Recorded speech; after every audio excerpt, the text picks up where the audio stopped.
Welcome dear rockers. आज हम देखने वाले हैं ये मूवी। ये रहा नाम आपके सामने। तो चलिए शुरू करते हैं। मूवी की शुरुआत श्री नाम के लड़के से होती है जो आज ट्यूशन के लिए सुबह 5:15 पर घर से निकल जाता है क्योंकि 5:30 बजे उसका ट्यूशन होता है। तो जब वो ट्यूशन पहुंचता है तो वहाँ उसे कोई दिखाई नहीं देता। वो अपने एक दोस्त को लैंडलाइन से कॉल करके पूछता है कि यार तुम लोग आए नहीं क्या, छुट्टी है क्या? उसका दोस्त कहता है कि हाँ आज तो छुट्टी है, ग्रुप में मैसेज भी आया था और यार मैं तेरे घर पे फोन करके बताना भूल गया, तुझे माफ कर देना। ये सुनकर श्री को गुस्सा आ जाता है। श्री के पास उसका फोन ही नहीं है। पता है उसके माता पिता ने कहा है कि जब तक कॉलेज नहीं जाते तब तक मोबाइल नहीं मिलेगा, इसीलिए छुट्टी का मैसेज उसे मिल नहीं पाया। अब श्री गुस्से में जैसे घर की ओर आ रहा होता है तभी उसे रास्ते में एक वैन दिखाई देती है जिसमें से कुछ बदमाश निकलकर एक लड़की का अपहरण कर लेते हैं और उसे वैन में डालकर कहीं लेकर जाते हैं। श्री एकदम डर जाता है और डर के मारे वो वहाँ से भागकर तुरंत अपने घर आ जाता है क्योंकि यहाँ एक लड़का जो ट्यूशन जाने वाला है और 3-4 मुस्टंडों से लड़कर वो लड़की को कैसे बचा पाएगा ना, कॉमन सी बात है। लेकिन ये चीज श्री को परेशान भी कर रही होती है कि मैं वहाँ से भागकर मतलब मैंने सही किया कि गलत किया,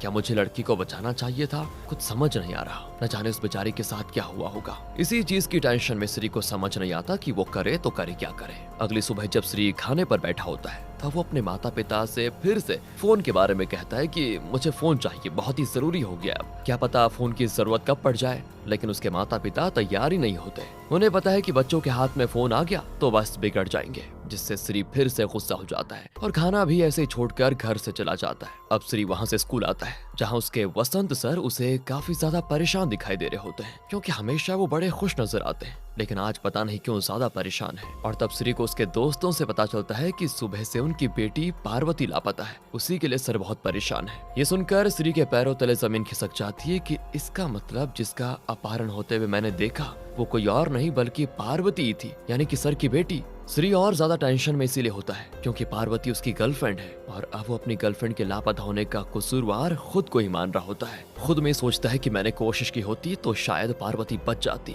वो अपने दोस्त के साथ उसी जगह पर जाता है जहाँ उसने वैन को देखा था, लेकिन अभी तो वहाँ पर कुछ भी नहीं है। सुबह के टाइम पर दुकानें भी खुली नहीं थी तो आस पड़ोस वालों को भी वैन के बारे में कोई जानकारी नहीं होती, जिस चीज से श्री एकदम से फिर परेशान हो जाता है कि मैं वसंत सर को क्या मुंह दिखाऊंगा, उनसे कैसे कहूंगा कि मैंने पार्वती को बचाने की कोशिश तक नहीं की। श्री अब अपने दोस्तों से कहता है कि यार वसंत सर बहुत ही अच्छा इंसान है, उन्हें मैं अपना हीरो मानता हूँ। मेरे माता पिता का डिवोर्स होने वाला था लेकिन उन्होंने मेरे माता पिता को समझाया जिससे उनका डिवोर्स रुक गया। अब ऐसे इंसान जो मेरे दिल में सर से भी ज्यादा बड़ी जगह रखते हैं, मैं उनसे नजरें कैसे मिलाऊं? मैं चुपचाप ऐसे बैठ नहीं सकता, मुझे कैसे भी करके पार्वती को ढूंढना ही होगा, चाहे इसके लिए मुझे किसी भी हद तक क्यों न जाना पड़े। अब रात को श्री जब इधर उधर वैन को ढूंढने की कोशिश कर रहा होता है तभी एक घर के बाहर उससे वो वैन दिखाई देती है जिसमें ही पार्वती का अपहरण करके ले जाया गया था। ये देखकर श्री हैरान भी और थोड़ा खुश भी होता है। सोचता है कि पार्वती इसी घर के अंदर होगी। वो अपने दोस्त के साथ उसी घर के दरवाजे पर दस्तक देता है ताकि पार्वती को बचा पाए। अब हमें कुछ टाइम पहले का सीन दिखाया जाता है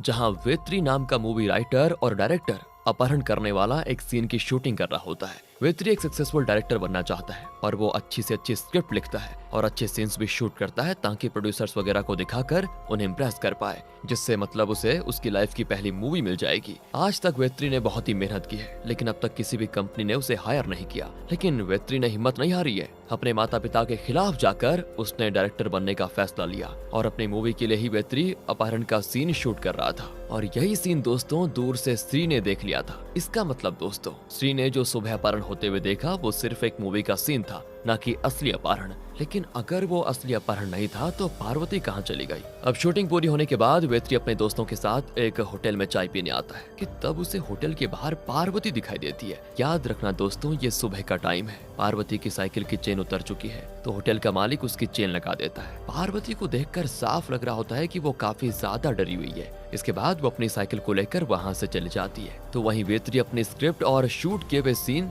अलग अलग मूवी कंपनी और प्रोड्यूसर्स को दिखाता है ताकि कोई ना कोई उसे फिल्म के लिए साइन कर ले। कई लोग तो उसकी वीडियो और स्क्रिप्ट की तारीफ करते हैं, लेकिन वेत्री बिल्कुल फ्रेशर है ना, तो उसको कोई एक्सपीरियंस है नहीं, तो जल्दी से उसे कोई मूवी देने को तैयार ही नहीं होता। इस चीज से वेत्री एकदम से उदास हो जाता है कि यार किस्मत ही खराब है। माँ पापा ने कहा था कि ये काम करने के लिए पहले से अच्छी जान पहचान होनी चाहिए, अकेले दम पर मूवी नहीं बन पाएगी। लेकिन मैं नहीं माना, पर क्या करूँ, ये मेरा सपना भी तो है और अपने सपने को पूरा करने के लिए मैं कुछ भी कर सकता हूँ। वेत्री बेचारा बहुत ही परेशान होता है कि तभी उसके दोस्त आकर उसे एक बुरी खबर देते हैं। कहते हैं कि हमारी स्क्रिप्ट चोरी हो गई है, और चोरी के बाद किशोर नाम के प्रोड्यूसर ने सेम स्क्रिप्ट के साथ मूवी बनाने का काम शुरू कर दिया है। हमने हमारी स्क्रिप्ट रजिस्टर भी नहीं करवाई थी, सब बर्बाद हो गया वेत्री। अब हम कैसे साबित करेंगे कि वो स्क्रिप्ट हमारी थी? लो दोस्तों, वेत्री एकदम से डिप्रेशन में चला जाता है कि नहीं, ऐसा नहीं हो सकता। मैं किशोर से मिलने गया था, उसने मुझसे वादा किया था कि फ्यूचर में वो मुझे किसी मूवी के लिए जरूर हायर करेगा, लेकिन मुझे नहीं पता था कि वो मेरे साथ ही गद्दारी कर देगा। पर आखिर मेरी स्क्रिप्ट उसके पास गई तो गई कैसे? किसने चुराया उसे? किसी के पास कोई जवाब नहीं होता। इसी टेंशन में वेत्री एक के बाद एक कई सारे नशे वाली गोलियां खा लेता है, जिससे उसका खुद के ऊपर से कंट्रोल नहीं रहता कि वो करे तो करे क्या करे। उसे अजीब अजीब विजन्स आते हैं। गोलियों के असर ने उसे बिल्कुल पागल जैसा बना दिया होता है। तभी दरवाजे पे दस्तक होती है, और ये दस्तक श्री ने अपने दोस्तों के साथ की थी, क्योंकि याद है ना आपको, उसने घर के बाहर वैन को देख लिया था और ये समझ लिया था कि वेत्री ने ही पार्वती का अपहरण किया है। जबकि बेचारा वेत्री तो खुद की स्क्रिप्ट को लेकर बड़ा डिप्रेशन में है। लेकिन यहाँ पर भी दरवाजा खुलने के बाद क्या हुआ दोस्तों, हमें नहीं दिखाया जाता। अब हमें फिर से आज के दिन की सुबह का सीन दिखाया जाता है, जहाँ वसंत सर सोकर उठते हैं। वो सबसे पहले पार्वती का कमरा चेक करते हैं कि वहाँ वो मौजूद है या फिर नहीं, पर पार्वती घर पर मौजूद नहीं होती। पत्नी से पूछने पर वो कहती है कि मुझे क्या पता, किसी दोस्त वगैरह के घर गई होगी, जाकर खुद ही ढूंढ लो उसे। एंड यहाँ दोस्तों सुन रहे हैं आप, इस चीज से साफ पता चल रहा है कि वसंत और उसकी पत्नी के रिश्ते कुछ ठीक नहीं चल रहे। इसी वजह से सुबह श्री को वसंत बहुत परेशान लग रहा था, क्योंकि स्कूल में भी उसे अपनी बेटी को लेकर बड़ी टेंशन हो रही थी। इसलिए वसंत स्कूल से छुट्टी लेकर सीधे घर आ जाता है और सारे दोस्तों और रिश्तेदारों को कॉल करके पूछता है कि क्या पार्वती आपके घर पर आई, लेकिन हर जगह से जवाब ना ही मिलता है। दूसरी तरफ हम सेल्वम नाम के पुलिस ऑफिसर को देखते हैं, जो कि असल में वेत्री का पिता है, लेकिन एक नंबर का करप्ट पुलिस ऑफिसर है। आज सुबह एक नेता के बेटे ने एक बूढ़ी महिला को टक्कर मार दी थी, इसलिए सेल्वम ने उसको जेल में बंद कर दिया। नेता का बेटा सेल्वम को धमकी दे रहा होता है कि तू जानता भी है मैं कौन हूँ, वर्दी उतरवा दूंगा तेरी अभी की अभी। लेकिन सेल्वम कहता है कि चुपचाप अंदर बैठे रहो, ये जेल तेरे बाप का घर नहीं, ज्यादा बोलेगा तो रिश्वत लेकर भी तुझे बाहर नहीं करूंगा। अब अपने बेटे के बारे में खबर मिलते ही नेता अपने एक आदमी को पैसे लेकर सेल्वम के पास भेजता है, ताकि रिश्वत देकर अपने बेटे को छुड़ा पाए। सेल्वम 1 लाख में नेता के बेटे को छोड़ने को तैयार हो जाता है, जिसके थोड़ी देर के बाद वहाँ पर राजू नाम का एक आदमी आता है। और दोस्तों, ये राजू ही वो इंसान है जिसने वेत्री की स्क्रिप्ट चोरी की थी। जब वेत्री अपहरण वाला सीन शूट करने गया था, उसी समय वो चोरी हुआ। और आपको पता है उसने स्क्रिप्ट किसके कहने पर चुराई? सेल्वम के कहने पर, यानी कि वेत्री के पिता के कहने पर। जी हाँ दोस्तों, बाप ने ही अपने बेटे की स्क्रिप्ट चोरी करवाई। लेकिन उसने ऐसा किया क्यों, आगे पता चलेगा। इसके बाद पुलिस स्टेशन में वसंत आकर पार्वती के लापता होने की रिपोर्ट दर्ज करवा देता है, ताकि पुलिस उसे ढूंढने में हेल्प करे।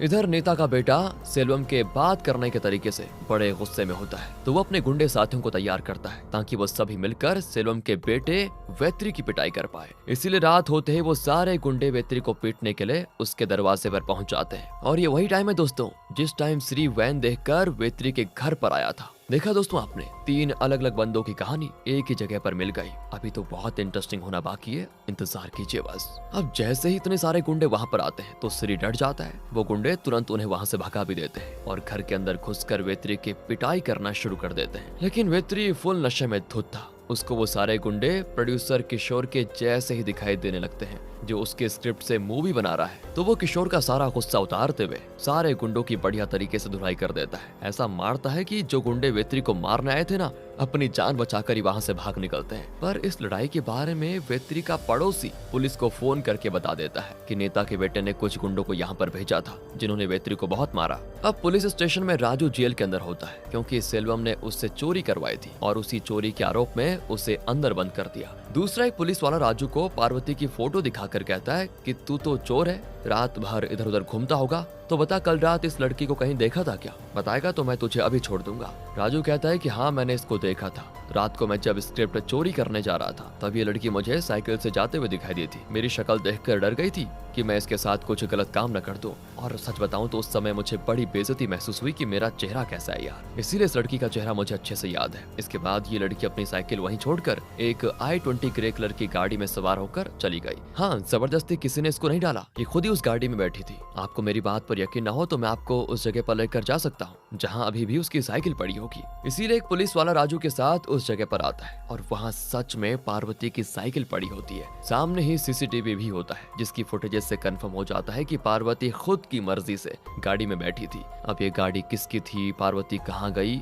बस पता चलने वाला है। दूसरी ओर वेत्री और उसके दोस्त जब आगे बढ़ रहे होते हैं तभी उन्हें ऐसा महसूस होता है कि कोई उनका पीछा कर रहा है। वो पीछा करने वाले लोग श्री और उसके दोस्त ही होते हैं। इसीलिए वेत्री गाड़ी रोककर उनसे कहता है कि भाई क्या परेशानी है तुम्हें, आखिर पीछा क्यों कर रहे हो मेरा। श्री पार्वती की फोटो दिखाकर कहता है कि ये मेरी दोस्त है, सुबह से लापता है। मैंने सुबह तुम्हारी वैन देखी थी जिसमें कुछ लोग एक लड़की का अपहरण कर रहे थे, तो सच सच बताओ पार्वती को कहाँ छुपाया है तुम लोगों ने। ये सुनकर वेत्री उसको रिकॉर्ड की भी वीडियो दिखाकर कहता है कि अबे गधे, हम मूवी सीन शूट कर रहे थे और तुमने उसको असली मान लिया। इतना डरा हुआ था क्या कि आसपास कैमरामैन को देखे बगैर ही भाग गया। वैसे जिस लड़की की तूने फोटो दिखाई है उसको मैंने सुबह होटल के पास देखा था, वो थोड़ी डरी भी लग रही थी। उसके बाद मैंने उसको देखा नहीं। श्री को टेंशन में देखकर वेत्री उसे अपना नंबर दे देता है कि मेरा बाप पुलिस ऑफिसर है, कुछ भी जानकारी मिलती है इस लड़की के बारे में तो मैं तुम्हें बता दूंगा। ये सुनकर श्री उसका धन्यवाद करता है और गलत समझने के लिए माफी भी मांगता है। दूसरी तरफ पुलिस वाला वसंत को आकर कहता है कि देखो हमें पार्वती के बारे में पता चला, वो खुद की मर्जी से ग्रे कलर की i20 में सवार होकर चली गई। शायद बॉयफ्रेंड का चक्कर होगा जिसके साथ वो भाग गई है। अब ग्रे i20 का नाम सुनते ही वसंत के होश उड़ जाते हैं, मानो कि वो जानता हो कि वो i20 गाड़ी किसकी है। इसीलिए वो उस इंसान के पास जाने के लिए निकल जाता है। अगले सीन में सेल्वम को पता चलता है कि नेता के बेटे ने वेत्री को मारने की कोशिश की। इस चीज से सेल्वम एकदम से गुस्सा हो जाता है कि आखिर इसकी इतनी हिम्मत कि मेरे बेटे पर हाथ उठाए, इससे तो मैं छोड़ूंगा नहीं। हालांकि दोस्तों वेत्री अपने पिता से नफरत करता है, याद रखना इस बात को। उसके डायरेक्टर के सफर में साथ न देने के लिए ही वो अपने पिता से नफरत करता है। लेकिन सेल्वम अभी भी अपने बेटे के लिए जान तक देने को तैयार है। उसको पता है कि नेता से पंगा लेने का अंजाम क्या हो सकता है, मतलब कितना बुरा हो सकता है। तब भी वो नेता के बेटे को उठाकर जेल में बंद कर देता है और बहुत ही अच्छे से उसकी वजह भी देता है। तब पुलिस स्टेशन में नेता खुद अपने साथियों के साथ चल कर आता है ताकि अपने बेटे को बचा पाए। लेकिन सेल्वम कहता है कि माफ करना, मैं इसे छोड़ नहीं सकता क्योंकि जिस महिला को इसने टक्कर मारी थी उसकी हालत खराब है। उसके घर वालों ने FIR दर्ज करवा दी है, तो अब तो तुम्हारा बेटा कोर्ट में पेश होकर ही रहेगा, वहीं से जमानत करवा सकते हो तुम। नेता एकदम से गुस्सा हो जाता है कि रिश्वत लेने के बावजूद भी ये नाटक कर रहा है। इसीलिए वो अपने साथियों से कह देता है खत्म कर दो इस सेल्वम को ताकि मेरे बेटे के कलेजे को ठंडक मिल जाए। दूसरी तरफ वेत्री किशोर के सेट पर जाकर उससे कहता है कि आखिर तूने मेरे साथ धोखा क्यों किया, मेरी स्क्रिप्ट क्यों चुराई, तू चोर है। लेकिन वेत्री के पास कोई सबूत नहीं होता, इसीलिए सारे लोग वेत्री को वहां से धक्का मारकर भगा देते हैं। वेत्री बहुत ही परेशान हो जाता है, लेकिन तब भी वो पुलिस स्टेशन फोन करके पार्वती के बारे में पूछता है कि वो मिली या फिर नहीं, जिस पर पुलिस वाला उसे बताता है कि हमें पार्वती का पता चल गया है, वो अपने मामा के घर चली गई थी। उसकी गाड़ी में बैठकर एक हवलदार को हमने भेजा भी था जिसने पार्वती को वहाँ देखा है। वेत्री तुरंत ये बात श्री को बता देता है कि कम से कम श्री की टेंशन तो खत्म हो जाए। इस चीज से श्री एकदम से खुश हो जाता है और तुरंत पार्वती के मामा के घर जाता है, जहाँ उसे घर के बाहर वसंत सर निकलते हुए दिखाई देते हैं क्योंकि वो i20 पार्वती के मामा की ही थी। लेकिन वसंत सर के पूछने पर पार्वती के मामा ने उनको अंदर तक नहीं आने दिया और साफ मना कर दिया कि पार्वती यहाँ पर नहीं है। इसीलिए वसंत उदास होकर वहाँ से जा रहा होता है। श्री को भी समझ नहीं आता कि आखिर ये चल क्या रहा है। पार्वती अगर अंदर है तो सर के आने पर वो उनके साथ गई क्यों नहीं, इसका तो पता लगाना ही पड़ेगा कि क्या चक्कर है और इसके लिए मुझे घर के अंदर जाना होगा। दूसरी तरफ वेत्री का एक दोस्त उसको राजू के बारे में बताता है कि मैंने एक बंदे को देखा था जो सुबह सुबह तुम्हारे घर से बाहर निकला था। उसके हाथ में सांप का टैटू बना हुआ था, शायद वही होगा जिसने तुम्हारी स्क्रिप्ट चुराई है। ये सुनकर वेत्री कहता है कि मुझे मालूम है वो राजू कहाँ मिलेगा, क्योंकि हाथ पर सांप बनाना लूसीफर गैंग के लोगों का काम है जिनका अड्डा पास ही में है। इसीलिए वेत्री उस गैंग के अड्डे पर पहुंच जाता है ताकि राजू को पकड़कर जान सके कि किसके कहने पर उसने वो स्क्रिप्ट चुराई। राजू वेत्री को देखकर भागने की कोशिश करता है, जिससे वेत्री समझ जाता है कि पक्का यही चोर है। इसीलिए वो अकेले पूरे गैंग मेंबर से भिड़ जाता है। नशे में तो था ही, उसको दर्द का भी एहसास नहीं होता और बुरी तरह से गैंग मेंबर्स को मारने के बाद वो राजू से पूछता है कि बता दे साफ साफ किसके कहने पर मेरी स्क्रिप्ट चुराई तूने। जिस पर राजू कहता है कि ये काम मुझे तुम्हारे पापा ने करने को कहा था, उन्होंने सिर्फ चुराने को कहा, ये नहीं बताया कि उन्हें क्यों चाहिए वो स्क्रिप्ट। ये सुनकर वेत्री एकदम से गुस्सा हो जाता है कि मेरे बाप क्या कह रहे हो, मेरा बाप ही धोखेबाज निकला, मेरी स्क्रिप्ट चुराई और किशोर को पैसों के लिए बेच दिया। इसीलिए दोस्तों वो अपने बाप से लड़ने के लिए चला जाता है। जब वो घर पहुंचता है तो सेल्वम उससे कहता है मैं तो तुम्हारा ही इंतजार कर रहा था, मुझे पता था तुम जरूर आओगे। वेत्री कहता है कि पैसों के आगे आपको कुछ दिखाई नहीं देता क्या, बेटे से भी बढ़कर आपके लिए पैसा हो गया है क्या। इसीलिए आपने मेरी स्क्रिप्ट किशोर को बेच दी ना। तब सेल्वम रिवील करता है कि आखिर मैंने स्क्रिप्ट क्यों चुराई। तो चोरी से एक दिन पहले मुझे सत्या नाम के लड़के का कॉल आया, जो कि वेत्री तुम्हारा दोस्त हुआ करता था। उसने मुझे नहीं पहचाना कि मैं तुम्हारा पिता हूँ, लेकिन उसको पता था कि मैं करप्ट ऑफिसर हूँ, तो अच्छे चोर वगैरह मेरी नजर में होंगे। इसलिए उसने मुझे पैसे देने की कोशिश की ताकि मैं वो स्क्रिप्ट किसी चोर से चोरी करवा पाऊँ। उसका प्लान ये था कि इसके बाद वो ये स्क्रिप्ट किशोर को बेच देगा। लेकिन बेटा, मुझे पता था वो स्क्रिप्ट तुम्हारी है और उसके लिए तुमने कितनी मेहनत की है मुझे सब पता था। तो मैंने खुद वो स्क्रिप्ट राजू से चोरी करवाई कि अगर बाय चांस मेरे बजाय किसी और के हाथ में वो स्क्रिप्ट गई तो गड़बड़ी हो जाएगी। मैंने वो स्क्रिप्ट ले ली और सीधे कॉल रिकॉर्डिंग के साथ रजिस्टर ऑफिस में स्क्रिप्ट रजिस्टर करवाने चला गया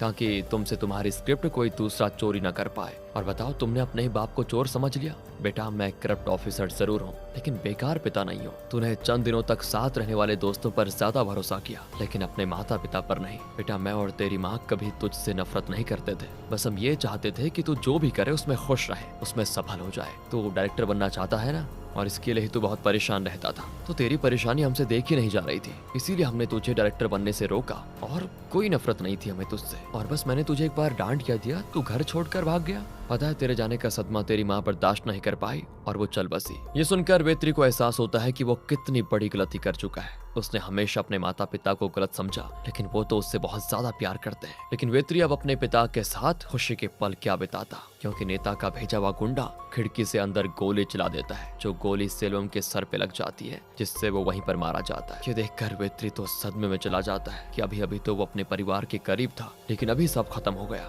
लेकिन दोस्तों, मुझे पता है अब आप क्या सोच रहे होंगे, यही ना कि किशोर को तो वो स्क्रिप्ट मिली ही नहीं, तो उसने सेम मूवी बनाने की शुरुआत कैसे कर दी? तो इसका जवाब मूवी में नहीं दिया गया है, लेकिन ऐसा हो सकता है कि वेत्री की स्क्रिप्ट चोरी हुई और किशोर ने अपनी मूवी पर काम करना शुरू कर दिया, जिसकी स्टार्टिंग का सीन काफी हद तक वेत्री की स्क्रिप्ट से मिलता होगा। इसी वजह से वेत्री को लगा कि किशोर उसकी ही स्क्रिप्ट चुराकर उस पे मूवी बना रहा है। इधर श्री पार्वती के मामा के घर आता है, जहाँ पार्वती सच में मौजूद थी। उसको देखकर श्री उससे कहता है कि ये क्या है, तुम यहाँ बैठी हुई हो और मैं तुम्हें ढूंढ ढूंढ कर पागल हो गया हूँ। चलो घर चलते हैं, वसंत सर परेशान हो रहे होंगे तुम्हारे लिए। तब पार्वती वसंत सर का असली चेहरा दिखाती है। वो कहती है, जैसे मेरे पिता दिखाई देते हैं ना, वो वैसे बिल्कुल भी नहीं है। मेरी माँ के साथ शराब पीकर झगड़ा करना उनका रोज का काम हो गया था। मेरी माँ को तो वो मारते भी है, लेकिन कल रात उन्होंने सारी हदें पार कर दी। नशे में उन्होंने मेरे साथ गलत हरकत करने की कोशिश की। बड़ी मुश्किल से अपनी जान बचाकर भागी हूँ वहाँ से। माँ को जब इसके बारे में पता चला तो उन्होंने मामा के घर मुझे भेजकर छुपा दिया। यानी कि दोस्तों, यही वजह है कि वसंत से उसकी पत्नी गुस्सा रहती है। वसंत को अभी तक हम काफी अच्छा इंसान समझ रहे थे, लेकिन ये तो एक विलन निकला। श्री को तो यकीन ही नहीं होता कि ऐसा भी हो सकता है। वो वसंत से मिलकर कहता है कि आपको पता है, मैंने आपको अपना हीरो माना था, माता पिता के बाद आपको उनका दर्जा दिया था, लेकिन आपने मुझे गलत साबित कर दिया। आखिर आप ऐसा कर कैसे सकते हो? आपको तो सर बोलने में भी शर्म आ रही है अब। ये सारी बातें सुनकर वसंत को काफी बुरा लग जाता है। उसे एहसास हो जाता है कि उसने जो किया वो बहुत ही गलत काम है। अब वो सोचता है कि मैं खुद अपनी बेटी से नजरें कैसे मिला पाऊंगा। उसने एक सर के साथ साथ पिता वाली इज्जत भी खो दी। इसीलिए वो एक नोट लिखता है, जिसमें वो पार्वती से कह रहा होता है कि बेटा मुझे माफ कर देना। उस टाइम मैं नशे में था, मुझे नहीं पता था कि वो तुम हो, वरना मैं कभी ऐसा नहीं करता। शराब बहुत ही बुरी चीज है, सब कुछ खत्म कर देती है। और मैं ये नोट इसलिए लिख रहा हूँ ताकि तुम जब मुझे याद करो तो एक राक्षस की तरह नहीं, बल्कि एक पिता की तरह। उम्मीद है तुम मुझे माफ कर दोगी। इतना कहने के बाद वो अपनी जान दे देता है। अब श्री वहाँ से अपने घर पर आता है। अपने माता पिता से माफी मांगते हुए उन्हें गले लगा लेता है, क्योंकि उसे भी एहसास हो गया था कि उसके माता पिता सही है। फोन न देने के पीछे भी मेरी ही भलाई होगी, ये उसको समझ में आ जाता है। और माता पिता को और चाहिए क्या होता है, उनका बच्चा सीधे रास्ते पर जा रहा है, इसी में वो खुश होते हैं। मूवी के आखिरी सीन में वेत्री को उसकी पहली मूवी मिल जाती, तो वो पेपर्स लेकर अपने माता पिता की कब्र के पास आता है। उनसे कहता है कि आज आपके बेटे को पहली मूवी मिल गई है, मैं आप दोनों को कभी निराश नहीं करूंगा, जो भी आपने सपने देखे थे उन्हें पूरा करूंगा। इसी के साथ ये मूवी यहाँ पर खत्म होती है। बाकी दोस्तों, अगर आपको वीडियो अच्छी लगी हो, स्टोरी अच्छी लगी हो, एक्सप्लेनेशन अच्छा लगा हो तो लाइक कीजिएगा, चैनल को सब्सक्राइब, ध्यान रखिएगा अपना। Thanks for watching.